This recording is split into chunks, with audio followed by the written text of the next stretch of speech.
오늘 우리에게 주시는 하나님의 말씀은 사무엘하 5장 1절로부터 12절입니다. 사무엘하 5장 1절로부터 12절입니다.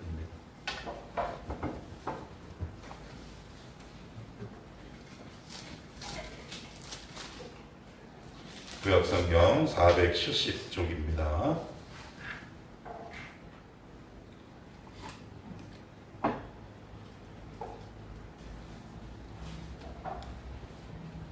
자, 우리 한 절씩 교독하면서 볼까요? 저희 한 절, 여러분 한 절. 이렇게 봅시다. 이스라엘 모든 지파가 헤브론에 이르러 다윗에게 나와 이르되 보소서 우리는 왕이 한 골육이니이다.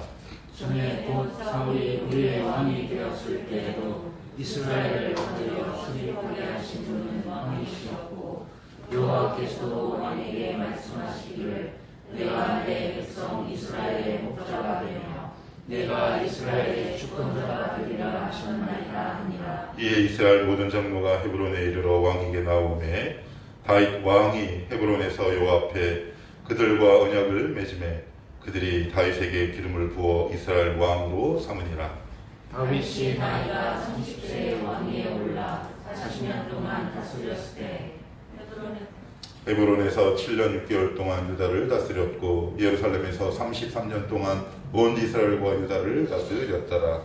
왕과 그의 부하들이 예루살렘에 올라서 그 땅 주민 여부스 사람을 치하매 그 사람들이 다윗에게 이르되 내가 결코 이리로 들어오지 못하리라. 맹인과 다리 저는 자라도 너를 물리치리라 하니 그들의 생각에는 다윗이 이리로 들어오지 못하리라 합니다. 다윗이 시온 산성을 빼앗았으니 이는 다윗 성이더라. 그날에 다윗이 이르기를 누구든지 여부수 사람을 치거든 그를 있는 데로 올라가서 다윗의 마음에 미워하는 다리 저는 사람과 맹인을 치하였으므로 속담이 되어 이르기를 맹인과 다리 저는 사람은 집에 들어오지 못하리라 하노라. 다윗이 그 산성에 살면서 다윗성이라 이름하고 다윗이 밀로에서부터 안으로 성을 둘러싸으니라. 만군의 하나님 여호와께서 함께 계시니 다윗이 점점 강성하여 가니라. 두로왕 히람이 다윗에게 사절들과 백향목과 목수와 석수를 보내매 그들이 다윗을 위하여 집을 지으니 다윗이 여호와께서 자기를 세우사 이스라엘 왕으로 삼으신 것과 그의 백성 이스라엘을 위하여 그 하루를 높이신 것을 알았더라. 아멘. 기도합시다. 하나님 감사합니다. 오늘도 하나님의 말씀 앞에 섭니다.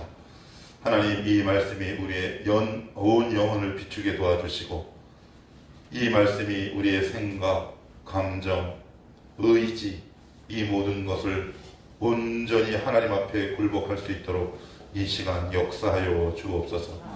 하나님을 향하여 대적하여 있는 마음, 하나님을 향하여 오해하고 있는 모든 왜곡된 우리의 그릇들을 이 시간 과감 있게 들여주시고 이 시간 새로 지음을 입은 하나님의 아름다운 믿음의 그릇들이 우리의 심령 속에 이식될 수 있도록 도와주옵소서.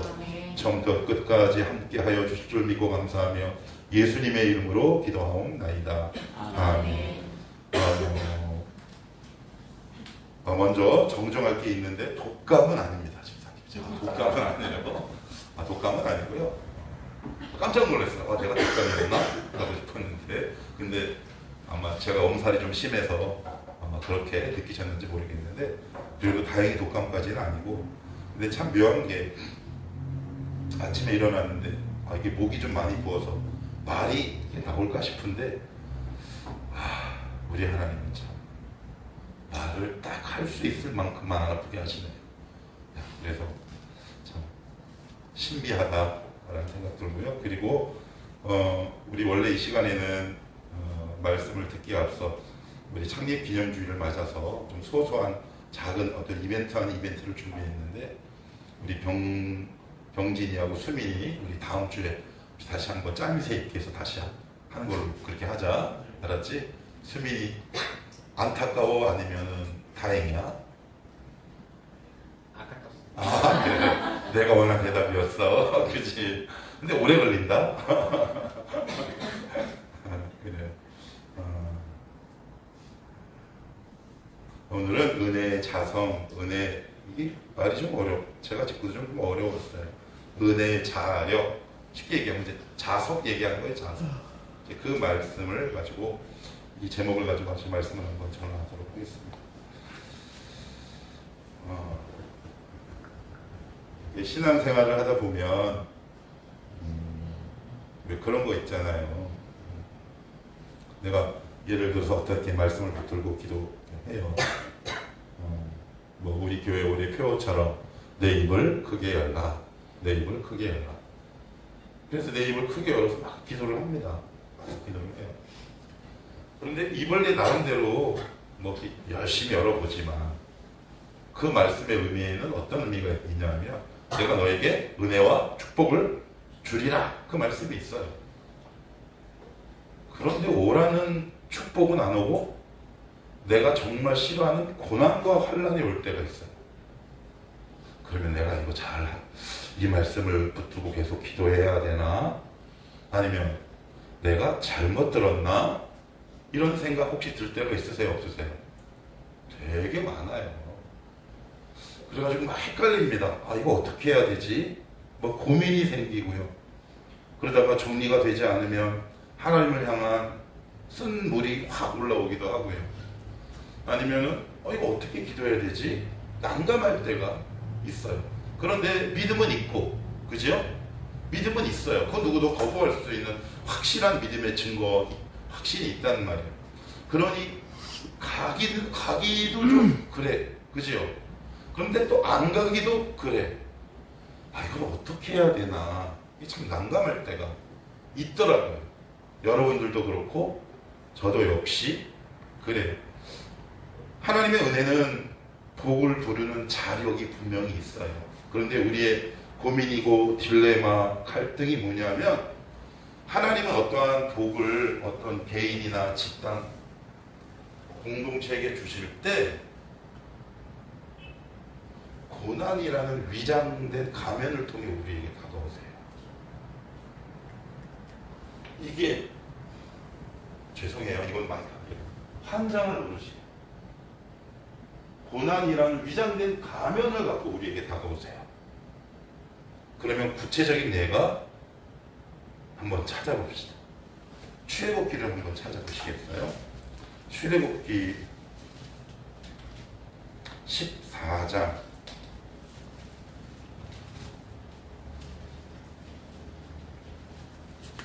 출애굽기 14장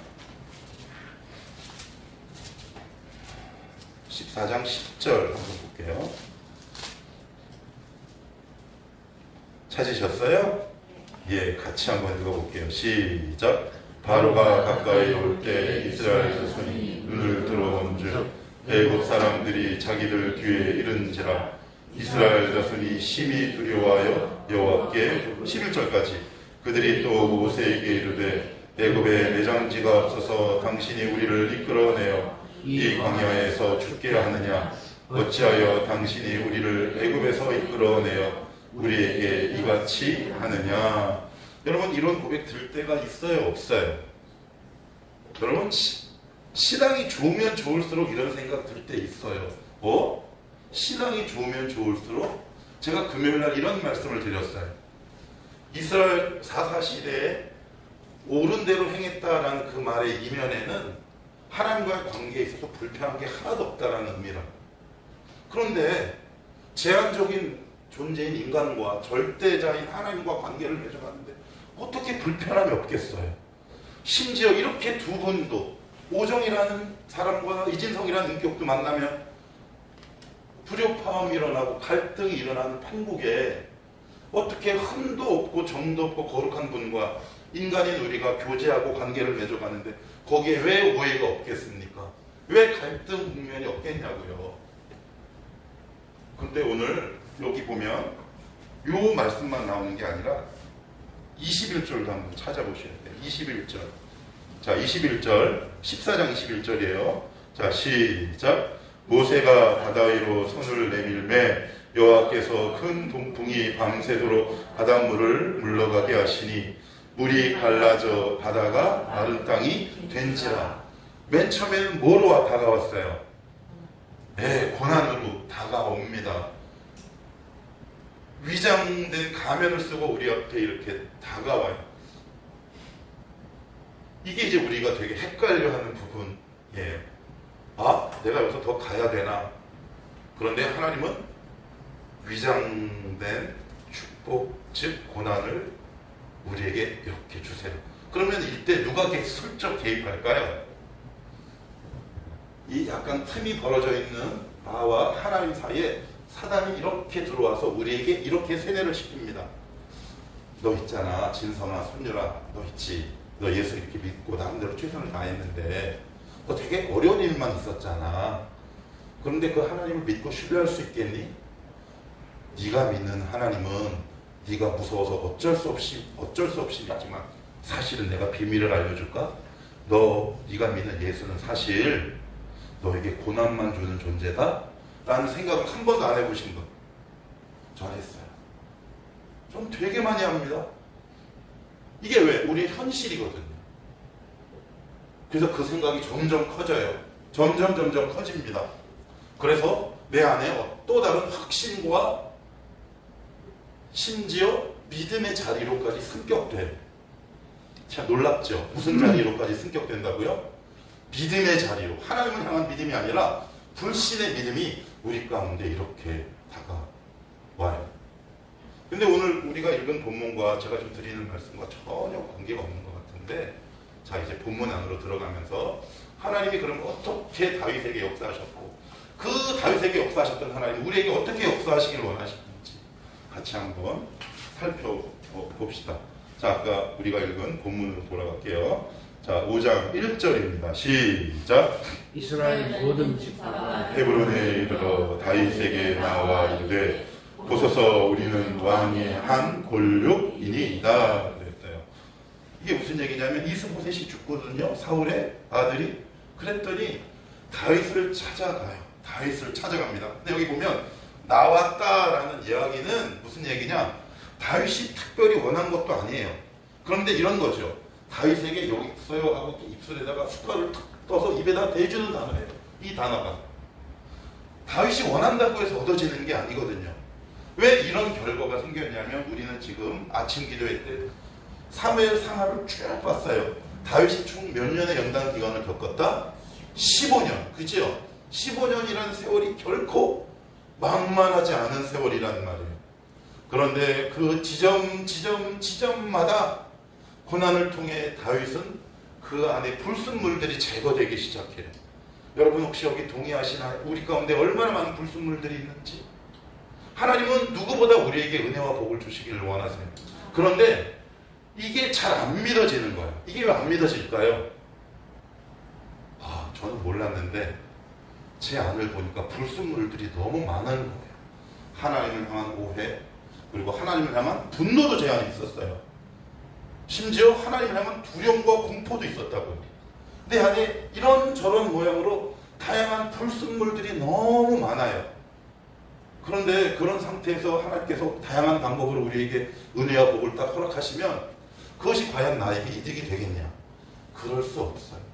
그래서 일정 기간 고난이라는 위장된 축복과 함께 다윗을 연단하시면서 15년이 지난 지금 다윗이 원하지도 않았음에도 불구하고 이스라엘 장로, 이스라엘 공동체 리더십들이 땅 문서를 다윗에게 이렇게 갖다 준 거나 마찬가지였다라고 하는 성경은 얘기해요. 이게 무슨 얘기냐? 한번 따라합시다. 은혜에는 강력한 자력이 있습니다. 은혜에는 강력한 축복의 자력이 있습니다. 예. 하나님의 은혜가 우리 가운데 머물면 축복을 끌어들이는 자력과 자성이 우리 가운데 생성되기 시작해요. 그래서 항상 하나님은 어떤 은혜와 복을 주시기 이전에 우리 가운데 있는 자속이라는 녀석을 이용해서 무언가를 빨아들일 수 있는 강력한 은혜의 자성이 우리 가운데 생긴다고요. 제가 예전에도 이런 비슷한 이야기를 들은 적이 있었는데, 제가 어릴 때는 이것이 과학적인지 비과학적인지는 몰라요. 제가 한남동에서 태어났을 때 바로 옆에 철길이 하나 있었어요. 그런데 그 철길에다가 그냥 그거 있죠. 그 철을 그 철길에다 이렇게 놔요. 왜 놓냐면 동네 형들이 뭐라고 얘기했냐면 이렇게 얘기를 했어요. 야, 우리 너 있잖아. 이거 철을 그 철로 위에다 놓고 그 위로 그 기차가 싹 지나가면 그걸 밟고 지나가면 거기 자석이 된다는 거야. 근데 아주 어렸을 때 그냥 그러려니 했는데 근데 한번 해봤어요. 그래가지고 막 동네에 있는 그 철 있잖아요. 그거를 해가지고 그 레일 위에다 이렇게 깔아놓고 이제 혹시 튈지 모르니까 저쪽 가가지고 이렇게 엎드려가지고 기차가 지나갈 때까지 기다렸단 말이에요. 그때 몇 번을 했더니 조금 생기는 거야. 이거 봐라. 그냥 몇 번이고 계속 해봤어. 그랬더니 이걸 왜 만들었냐면 고물상에다가 휙 던져놓고 거기 있는 고물들을 자석이 끌어내려고, 그러니까 쉽게 얘기하면 나쁜 의미로 도둑질을 하려고 그런 거예요. 그거 엿 팔아 먹으려고. 그래서 계속 하다 보니까 자성이 생기네. 그래서 어떻게 했어요? 그것을 끈에 묶어가지고 동네를 돌아다니죠. 이렇게 가다가 우리 집 근처에 고물상이 두 곳이 있는데 그 긴 끈에 연결해서 휙 하고 던져요. 그러면 고물상 주인이 야 이놈 새끼야! 그럼 이렇게 막 이렇게 하고 또 한편으로는 저기다가 이렇게 던져요. 근데 그 어릴 때는 그것이 어떤 의미인지 몰랐는데 지금은 어느 정도 그 의미가 뭔지 이해가 되기 시작하는 거예요. 하나님은 은혜를 우리에게 주셨어요. 그런데 우리 가운데 은혜의 자성이 생기지 않는 거예요. 축복을 빨아들일 만한 은혜의 그릇이 아직 준비가 되지 않았어. 그래서 하나님은 어떤 공동체와 개인에게 은혜와 복을 허락하시기 전에 어떤 공동체와 개인을 고난이라는 위장된 축복으로 우리와 함께 하세요. 이게 되게 놀라워. 그래서 지금 내가 정말 어려울 때 있어요. 근데 어려울 때는 이 말씀이 잘 귀에 안 들어옵니다. 왜? 마음이 확 상했거든요. 그런데 하나님은 오늘 본문을 통해 너희들 왜 다윗이 이렇게 이 나라를 다윗에게 갖다 바쳤는 줄 아니? 다윗 안에 나의 은혜와 복을 빨아들이는 강력한 은혜의 자성, 자력이 생기기 때문이었다라고 오늘 성경은 우리에게 얘기하고 있는 거예요. 그래서 2절에서도 더 나아가 이렇게 이야기를 해요. 우리 2절도 한번 읽어볼까요? 2절. 자, 시작. 전에 곧 사울이 우리의 왕이 되었을 때에도 이스라엘을 거느려 출입하게 하신 분은 왕이시었고 여호와께서도 왕에게 말씀하시기를 내가 내 백성 이스라엘의 목자가 되며 내가 주권자가 되리라 하셨나이다 하니라. 이게 무슨 말이냐면 이런 뜻이에요. 이스라엘에게 다윗에게 이스라엘을 이렇게 나라를 갖다 바치면서 장로들이 다윗에게 이렇게 얘기를 하는 거예요. 사실 사울이 우리의 왕이 되었을 때 우리를 실질적으로 지켜주신 분은 다윗 당신이었다라는 말이에요. 원래의 의미는. 그런데 이것이 주는 더 중요한 메시지가 있어요. 이게 무슨 얘기일까요? 이 당시 다윗이 사울과 함께 있는 내내 다윗은 사울의 공격을 받으며 살았어요. 살해의 위협을 느끼며 살았다고. 그러면 여러분들이 다윗이 한번 해보시는 거예요. 그래서 나가 작은 군대 장관이 됐어요. 그래서 전쟁이 이기고 딱 돌아왔는데 어느 날 사울이 다윗을 주목하여 보더니 죽일 기회를 찾는 거야. 그럼 여러분들은 어떻게 하시겠어요? 도망가야죠. 국외로 망명해야 되지 않겠습니까? 그죠? 근데 하나님은 국외로 망명하게 하셨어요? 안 하셨어요? 이스라엘 격리에 계속 있게 하셨죠? 왜 자꾸 거기에 있게 하실까요? 그게 중요해요. 위급할 때 넘어가면 이스라엘 공동체가 무슨 생각을 할까요? 아, 쟤는 급하면 우리를 보고 우리를 버리고 언제든지 도망갈 수 있는 사람이라는 마음이 들지 않을까요? 그래서 하나님은 다윗이 이스라엘 국경 바깥을 넘어가지 못하게 하시는 거예요. 고난을 당해도 여기서 당해라. 그걸 보면서 이스라엘 백성들이 어떤 믿음의 확신이 생겼냐면 저런 상황 가운데에서도 국경을 쉽게 이탈하지 않는 다윗의 자세를 보니까 우리의 진짜 왕으로 섬겨도 좋겠구나. 그러면 다윗의 입장에서는요, 무슨 얘기예요? 하나님께서 허락하신 믿음의 자리를 딱 잡고 이탈하지 않은 거예요. 고난당할 때 너무 힘든 게 뭐냐면 그거예요. 믿음의 길을 걸어가고 싶지 않은 마음이 생겨요. 이 길을 그냥 중단하고 싶다고요. 그래서 뒤로 물러날 수도 없고, 그래서 어떻게 돼요?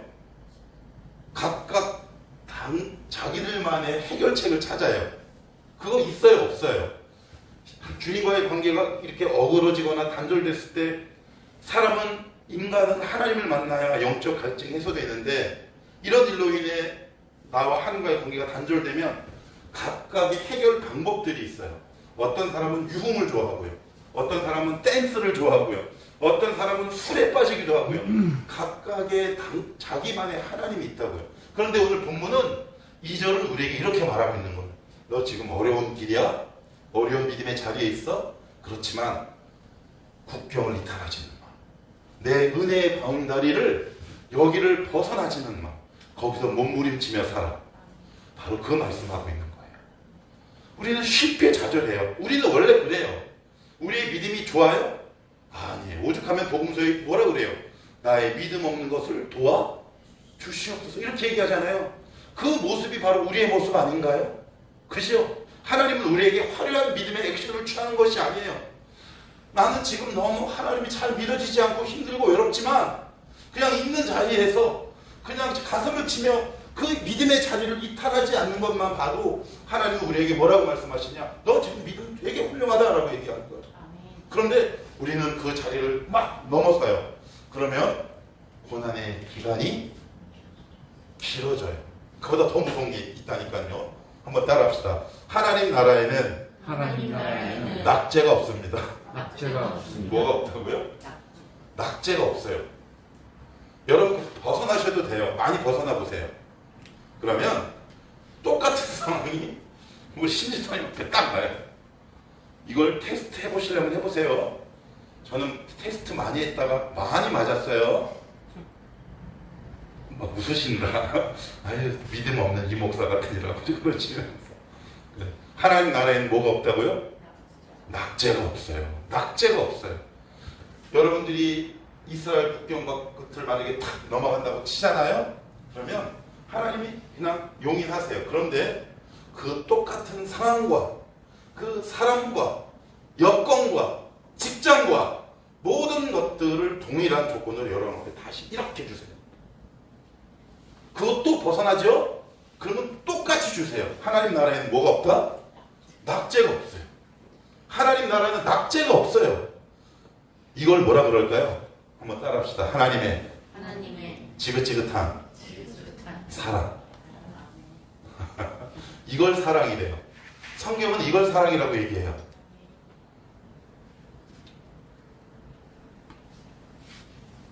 저는 장신대 신대원 백기인데 저희 동기가 약 300명 가량입니다. 다양한 믿음의 경험들을 가지고 있는 친구들이 있어요.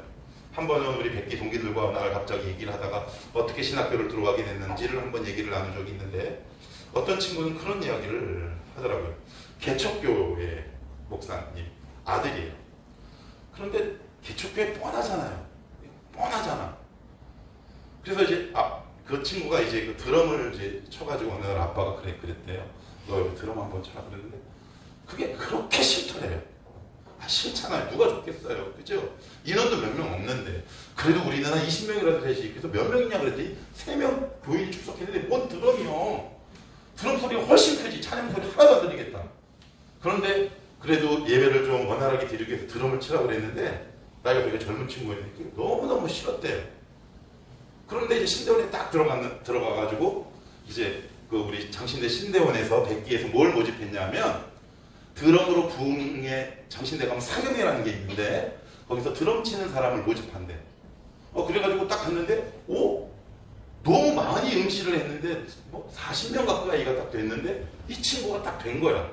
그래가지고 이제 강사님이 딱 와가지고 말씀을 전하게 옆에서 이제 당당당당당 치고 있는데 갑자기 이런 음성이 들리더래. 네가 예전에 벗어났던 그 자리, 여기 그래서 잘못 들었나 싶었대요. 내가 좀 이상한가? 네가 있어야 할 자리 여기. 그 음성을 듣고 그 친구가 많이 울었다고 그러더라고요. 저의 경험은 많이 얘기해서 들려드리지 않을게요. 하나님 나라에는 낙제가 없다는 거예요. 아마 그 경계 밖을 넘어가고 싶은 마음이 들 거예요. 그것이 자연스러워요. 그렇지만 미친 채 해도 괜찮아요. 다윗이 어떻게 했어요? 미친 채 했죠. 예. 그게 우리에게 의미하는 바가 있다는 말이에요. 믿음으로 가자니 안 믿어지고 뒤로 가자니 대안이 없고 외통수에 딱 걸렸어요. 어떡할 거냔 말이에요. 그럴 때는 그냥 땡깡을 쓰셔야 돼요. 몸부림을 치셔야 됩니다. 그렇지만 기억할 거, 이스라엘 국경 밖을 넘어가지 않으셔야 돼요. 안 그러면 그 상황과 그 여건과 그 사람이 어느 날 내 앞에 다시 또 와요. 성경은 계속해서 이렇게 이야기하고 있어요. 자, 우리 5절 말씀도 한번 볼게요. 5절. 자, 시작. 헤브론에서 7년 6개월 동안 유다를 다스렸고 예루살렘에서 33년 동안 온 이스라엘과 유다를 다스렸더라. 그래요. 3절에 보시면 이런 표현이 나와요. 끝에 그들이 다윗에게 기름을 부어 이스라엘 왕으로 삼으니라. 그래요. 다윗은 총 3번의 기름 부음을 받는데 사무엘상 16장 목동에, 사무엘하 2장 사울이 죽은 다음에, 3번째는 사무엘하 5장 3절 바로 요 내용이에요. 기름을 왜 이렇게 자주 부어요? 한 번만 부으면 됐죠. 한 번 붓는 것 갖고는 부족한가요? 그런데 왜 자꾸 그때마다 기름을 붓냐고요? 기름을 붓는다는 것은 뭘까요? 하나님의 은혜가 머문다는 증거 아니에요. 그죠? 근데 왜 자꾸 보여요? 3번씩이나. 한 번이면 족하잖아요. 하나님이 너 사랑이 한마디면 뭐가 부족하겠습니까? 아니에요. 하나님 쪽에서 부족한 게 아니라 우리 쪽에서 연약하기 때문에 그래요. 기름을 부으면서 거기에 하나님의 메시지가 있는 거예요. 너 그동안 사울이 죽기까지 얼마나 힘들었니? 이 언약을 기억하고 조금만 더 인내해. 그거예요. 하나님 우리를 높여주실 때 단계별로 높여주신다고요. 한 걸음 한 걸음 높여주세요. 만약에 어느 날 갑자기 내가 확 잘 되거나 이런 사람들이 굉장히 위험하단 말이에요. 하나님은 속성 과정이 없어요. 어떤 과정이 없다고요? 속성 과정이 없어요. 그래서 저는 청년들에게 너 목사님 저 이곳에 있고 이곳에 있는데 어디 갈까요? 그러면 저는 항상 20년 동안 동일하게 이렇게 얘기해요. 들어가기 어려운 데 들어가. 가장 들어가기 어려운 곳에 들어가. 거기 너무 힘든데요. 그러니까 들어가라. 한 번은 노수현 목사 알죠? 노수현 목사니까 새롭다. 본인도 알고 저도 알고 장신대 신대원을 가야 돼요. 그런데 갈 마음의 용기가 없는 거야. 그래서 어디로 선회했냐면 일반 대학교 대학원으로 선회를 이렇게 하더라고요. 그래서 제가 뭐라 그랬냐면, 그러니까 저도 확신이 순간 없었어요. 이거 내가 오버하는 거 아니야? 왜 한 사람의 인생이 달렸잖아요. 조언한다는 게 굉장히 어려워요. 만약에 내가 잘못 조언해서 얘가 사명이 없는데도 신대원 갔으면 그 인생 제가 어떻게 책임질 수 있겠습니까? 두렵죠? 그런데 이렇게 걸어갔는데 갑자기, 지금도 너무 기억이 생생해요. 부천지 신교회 수포 앞에 지금은 편의점이 있는데 옛날 거기에 쌀 이런 걸 팔았어요. 거기 횡단보도를 딱 건너는데 갑자기 제 문자가 한 통이 딱 왔어요. 뭐가 왔냐면, 목사님 이거 수연이에게 목회하는 데 쓰라고, 신대원 입시 준비하는 데 쓰라고 보내요 하고 30만 원인가 보낸 거예요. 그거를 딱 보고 제가 뒤통수한테 세게 맞았잖아요. 맞구나. 그래서 제가 수연이를 불렀어요. 수연아, 여차저차해서 너 이런데 너 아무래도 신대원 거기 가는 게 맞아. 근데 그 이후로 수연이가 다행히 마음의 문을 열고 장신대 신대원을 18시간 공부해서 들어갔어요. 무섭게 공부하더라고요. 무섭게 집중하더라고요. 제가 왜 갑자기 이런 말씀을 드리냐면 하나님이 우리를 높여주실 때 우리의 발걸음을 인도하실 때 갑자기 우리를 높여주시는 게 아니라 단계별로 우리를 높여주세요. 그런데 그 일이 있고 나서 저는 수연이의 모습을 이렇게 지켜보잖아요. 이게 참 놀라운 게 그 이후 수연이가 어떻게 됐냐면 이상하게 작은 교회는 이력서를 넣으면 안 받고 대형 교회는 이력서를 받아주는 거야. 희한하죠. 그래서 어디 갔을까요? 맨 처음에 명성교회 갔어요. 두 번째 어디 갔을까요? 주한장로교회 갔어요. 그래서 거기서 사람들을 만나고 수연이가 그렇게 걱정했던 물질의 연약한 부분들을 하나님이 단계별로 해결하는 모습들을 보게 돼요. 그렇구나. 하나님이 누군가를 이렇게 높이실 때 참 다양한 방법으로 높이시는데 중요한 원리는 뭐냐? 스텝 바이 스텝. 한 단계 높이시는 거예요. 나 봐라. 나 지금 그러면서 우리에게 기름을 부어요. 아까 저에게 보내신 그것도 또 다른 기름 부으심이에요. 봐. 그래서 3번씩이나 기름 붓는 거라고요. 종수가 봐. 조금만 더 가면 된다. 선율아, 엄마 아빠 때문에 힘들지? 말씀 기억하고 한 걸음 더 가볼래? 그럼 우리의 말씀의 기름을 붓는 거라고요. 그럴 때 그 말씀을 듣고 아멘 하고 조금 더 버티시면 하나님의 은혜가, 하나님의 축복이 우리 공동체와 여러분들에게 예비되어 있는 줄 믿으시기 바랍니다. 아멘. 그럴 때 우리는 신앙생활을 담대하게 할 수 있어요. 아멘. 마지막으로 하나만 더 볼게요. 자, 우리 12절 한번 보고 마칠게요. 12절. 자, 시작. 다윗이 여호와께서 자기를 세우사 이스라엘 왕으로 삼으신 것과 그의 백성 이스라엘을 위하여 그 나라를 높이신 것을 알았더라. 자기를 높이신 게 누군지 알았대요. 하나님인지 알았대요. 왜 알았을까요? 왜 알았어요? 고난받아서 알았어요. 사울은 알았어요? 몰랐어요? 왜요? 고난받지 않고 왕 됐잖아요. 그죠? 예. 그래서 하나님 우리 연단하세요.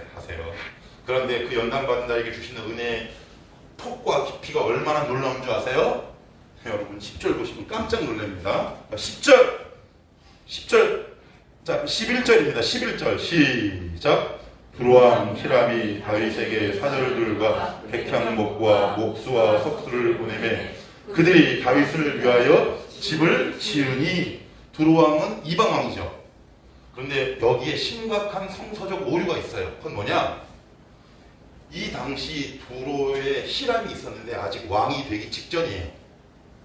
심각한 성서적 오류가 있죠? 여기 두로왕이라는 표현은 열왕기상 솔로몬 때 나와요.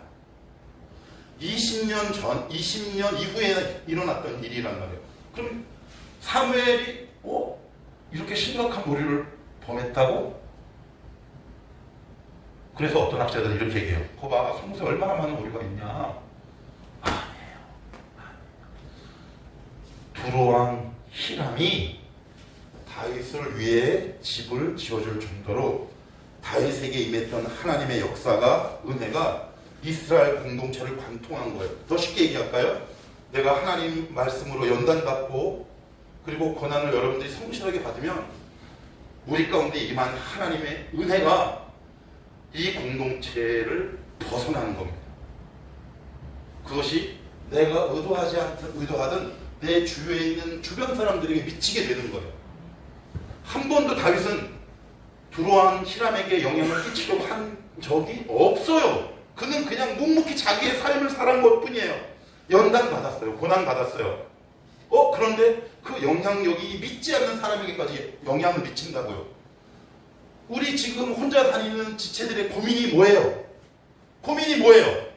왜 우리 엄마는 안 돌아올까? 왜 우리 아빠는 안 돌아올까? 왜 우리 동생은 안 돌아올까? 이것이 우리의 실제적인 고민 아니에요?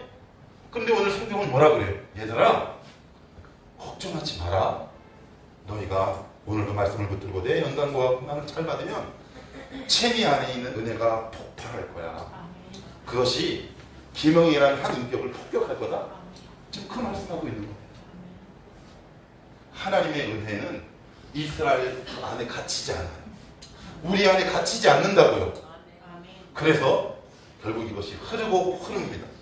그래서 그 소문을 듣고 누가요? 두로왕 히람이 다윗의 집을 지어줘요. 지금 그 이야기를 하고 있는 거예요. 그랬더니 그것을 보고 잘난 체한 것이 아니라 나를 높이시고 환대한 분이 바로 하나님 때문이었구나 라고 다윗은 알아요. 우리는 지금 이제 해피엔딩을 봤어요.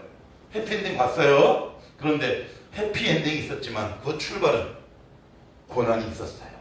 연단이 있었다고. 환란이 있었어요. 정리합시다. 내가 지금 가는 길이 참 어려운 자리가 있어요. 그렇지만 하나님께서 정해놓으신 믿음의 그 경계선을 어떻게 해요? 넘어가지 마십시오. 왜? 하나님 나라에는 낙제가 없다. 그러면 어떻게 해요? 오늘 이 말씀을 붙드는 겁니다. 하나님, 제가 잘 연단받게 하옵소서. 잘 훈련받게 하옵소서. 그래서 내 안에 있던 이 은혜가 그 누구도 거부할 수 없는 은혜의 폭발력을 가지게 하옵소서. 얼마나 그 은혜가 폭발력이 있었으면 다윗이 요구하지도 청하지도 않았음에도 불구하고 이방왕, 두로왕, 히람이 다윗을 위하여 다윗의 집을 다 지어줬을까요? 그만큼 오늘 설교 제목처럼 은혜에는 뭐가 있다? 자력이 있는 거예요. 자력이 있어요. 우리 이 말씀을 믿어내십시다. 그래서 우리 지금 좀 힘들지만 하나님 위장된 축복, 이 고난 제가 잘 통과하게 하옵소서.